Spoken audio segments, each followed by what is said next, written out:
오늘의 잊을 수 없는 역사에서는 화면에 보이는 작은 약병에서부터 이야기를 시작합니다. 이 약병 안에 든 내용물은 일본군이 2차 세계대전 때 연구 개발한 특수약품이라고 합니다. 당시 일본 병사들은 이 약을 복용하면 48시간 동안 정력이 왕성했다고 합니다.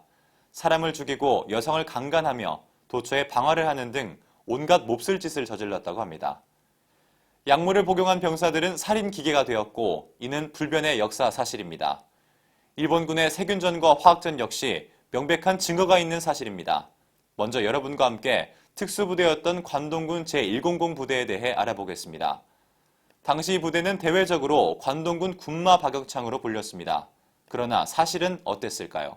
你看这一颗，它是一个铜嘛，铜的一个锹，这个锹呢，如果它是做垃圾啊干什么的，不会那么小，也不会用不到铜，所以这一定是在实验室里面，它进行一些生化的这个垃圾或者什么处理或者什么的。我们可以看到，你看它有个100洞，它打了一个编号，哦，在这个地方100， 100，这是100洞部队的。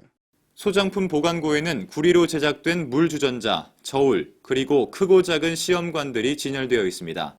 그 중에는 직사광선을 피해야 하는 화학약품을 담은 갈색 유리병도 보입니다. 그리고 모든 물품에는 100이 새겨져 있습니다.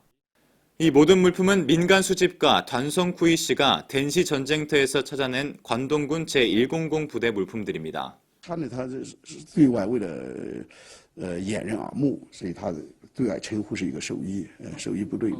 其实兽医呢，他用不到这些东西，我们知道他不可能用着那么多先进的东西，就是人医。 1939년 제100 부대와 제731 부대가 동시에 중국의 동북 지역에 설립됐습니다. 대외적으로는 군마 방역을 위한 수의사 부대라고 했지만 사실은 명실상부한 세균 무기 공장입니다. 해당 부대에서는 세균전에 참가할 인원들을 양성하고 일본의 세균전을 위해 복무했습니다. 이 부대는 1년에 수천 킬로그램에 달하는 치명적인 세균을 배양했다고 합니다. 단성쿠이 씨에 따르면 제100 부대는 후에 윈난성의 텅춘과 미얀마로 건너가 대량의 동식물을 상대로 화학실험을 진행했다고 합니다. 그들은 실험실 내의 의기들을 이용해 콜레라균, 패스트균을 동물 체내에 주입한 후 사람에게 옮기게 했습니다. 有几个病，当时我们滇西人是没有的这种。第一个是那个口蹄疫，就是那个马的那个口蹄疫，那是没有的。第二个是大瘟病，所以这一些呢，就是日本鬼子来了以后，他进行的。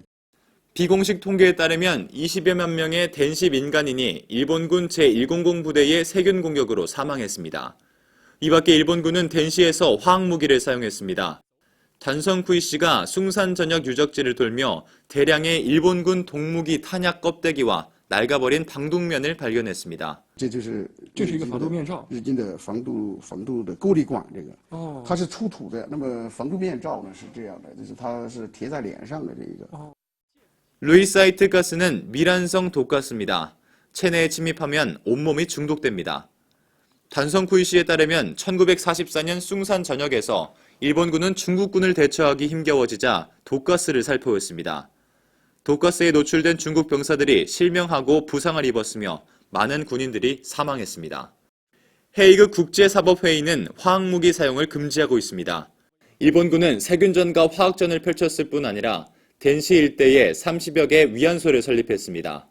580여 명의 무고한 여성이 성노리교로 전락한 사실은 세상을 경악케 했습니다.